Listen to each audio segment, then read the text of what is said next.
Welcome back to another episode of Wiki. What? This is episode 4 of the quarter, and we have our contestants. Mouse Honor. Brice, Edgley.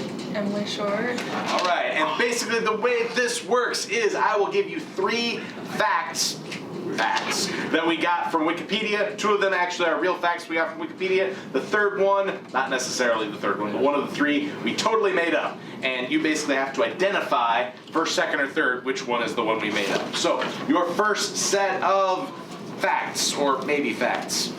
Number 1. Inspired after Old Yeller became a popular movie in 1957, the Academy Awards briefly started a category for Best Animal Performance. It ran from 59 to 62, and then they scrapped the category. In the 80s, Ted Turner and the Turner family of television stations acquired the rights to many classic films that were originally in black and white, including Casablanca, an incredibly popular and critically acclaimed classic film.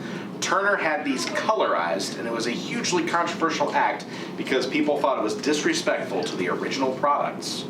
Or, fact number 3, obviously these are all about movies, only 9 different actors have ever won multiple awards for Best Actor at the Academy Awards, and of those, only Daniel Day-Lewis, an actor of dual British and Irish citizenship, has won 3. Which of those did we make up? Was it Best Animal Performance, colorizing Casablanca, or Daniel Day-Lewis as the king of actors? All of those sound really good, so I truly can't tell which one is made up. I am pretty good at this. You all have an answer on your board? Flip them over and let's see how we did. Oh, we got different answers on all of them, and the person in first is... It was 1 point. That sounded so 0-0. That sounded so crazy to be true, but also in the back of my mind, I'm like, wait, that's probably true. But then the colorization thing, nah, never mind. So our second one, the moon is made of green cheese, is a statement referring to the fanciful belief that the moon is composed of cheese. And its original formulation is a proverb and metaphor. This refers to the perception of a simpleton who sees the reflection of the moon in water and mistakes it for a round cheese wheel. So that's where it originally came from. The second fact is also about space. These are all space-based ones. Space animation is a technology that was created during the space race of the 1950s. Space animation is using simple technology like a spring and weights to create the effect of movement of an object in zero gravity.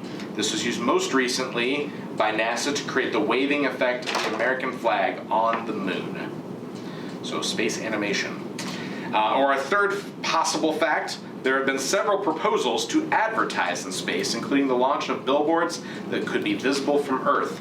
Space advertising has been seen as possibly obtrusive, and because of that, there have not been any regulations figured out on this yet.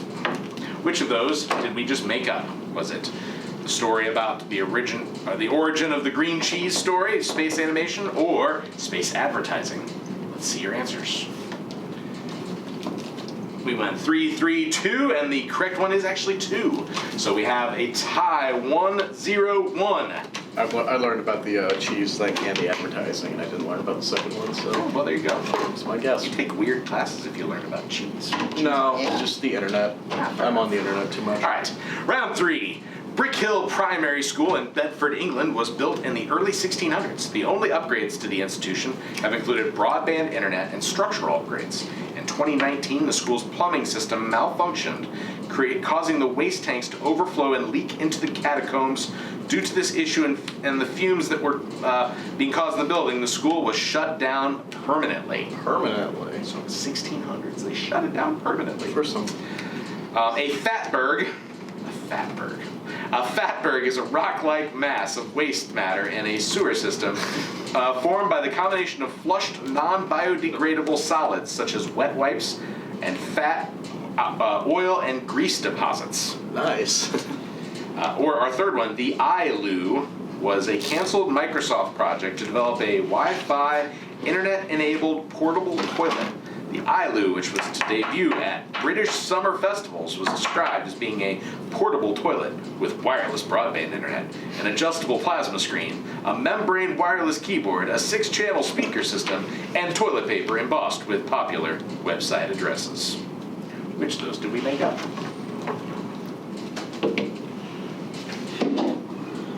2, 2, and 3. And actually, believe it or not, the most believable one, Brick Hill Primary School, was the one that apparently was made up. So no points awarded on that one. I thought I heard something about that. Well, apparently you didn't, unless someone was making it up. When you Google private schools in England, that's what you get. Round 4. Cow tipping is the purported activity of sneaking up on an unsuspecting or sleeping upright cow and pushing it over for entertainment. The practice of cow tipping is generally considered an urban legend, and stories of such feats are viewed as tall tales. Second one, squirrel fishing is the sporting practice of catching squirrels and attempting to lift them in the air using a nut, preferably a peanut, tied to a string or fishing line, and optionally, some kind of fishing pole. I like the idea of just having strings. Like, no fishing pole, that'd be funny. The last one, in a recent psychological study, scientists have been diagnosing patients with a new mental illness called raging bull syndrome. The patients will suddenly act aggressively toward anyone nearby, but minutes later will be calm and normal.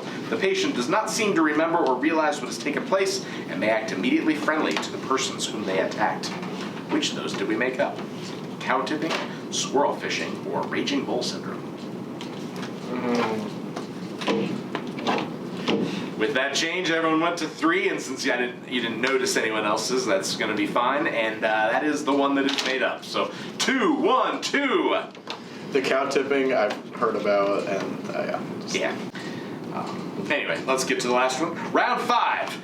A digital sundial is a clock that indicates the current time with numerals formed by the sunlight striking it.